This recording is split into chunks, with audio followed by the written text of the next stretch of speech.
সিলেটে আমাদের সমাবেশ রয়েছে 25 তারিখ। আমরা আশা করব এর ভিতরে তাদের শুভবুদ্ধির উদয় হবে। তারা ঘোষণা দিবেন যে হ্যাঁ, আমরা গণভোট মেনে নিলাম। যদি মেনে না নেন, তাহলে ঢাকার মহাসমাবেশের জন্য আপনারা প্রস্তুত থাকুন। হাতে চিড়ামুড়ি নিয়ে আপনারা রওনা করতে পারবেন তো ইনশাআল্লাহ? আমরা কোনো বিরানি দিতে পারবো না। শুনছেন না বিরোধী দলের নেতা ডাক্তার শফিকুর রহমানের কথাগুলা? আপনাকে যথেষ্ট সম্মান রেখে একটা কথা বলি, এই উস্কানিমূলক কথাগুলা বলা বন্ধ করে দিন। উস্কানিমূলক কথাগুলা বলা যতদিন বন্ধ করে দিবেন, ওই দেখবেন বাংলাদেশের ভিতরে একটা শান্তি আর শান্তি, কোনো অশান্তি হবে না। কেন এই কথাগুলো বলছি? যেভাবে আপনি এখন বলতেছেন উস্কানিমূলক কথা, সিরা আর গুট নিয়ে আপনারা আসবেন তো ভাই, সিরা আর গুট নিয়ে তারা যায় কী করবে? তাদের কি পরিবার নাই?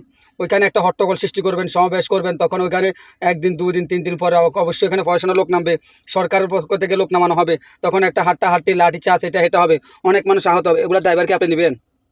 এই যে কিছুদিন আগে শিক্ষার্থীরা নামাইছে হাসনাত আবদুল্লাহ, নাসির পাটোয়ারি, একটা উস্কানিমূলক কথা বলে কী লাভ হয়েছে? শিক্ষার্থীরকে আরও ক্ষতি হয়েছে, তাদের পড়ালেখা ক্ষতি হয়েছে, তাদের ফেসটা সবার সামনে আইয়া গেছে, তাদের ক্যারিয়ারে অনেক আঘাত আছে। এখন আপনি আবার উস্কানিমূলক একটা বক্তব্য দিতেছেন। আসবেন তো আপনারা, আসলো অনেক মানুষ আপনাদের সাথে আসলো, কী লাভ হবে? তাদের কোনো লাভ হবে? তাই এটা না করিয়া আসেন না আপনি সরকারের সাথে ঐক্য হয়ে দেশটাকে কীভাবে সুন্দর করা যায়, সামনের দিকে এগিয়ে নেওয়া যায়, ওই কাজগুলো করেন। সরকারের যেভাবে দেশের জন্য কাজ করতে আছে, ওই কাজের সাথে শত হইয়া সামনের দিকে আগান না। বাংলাদেশের সোনার বাংলাদেশ করে গড়ে তুলে স্বৈরাচারকে দেখিয়ে দেন না।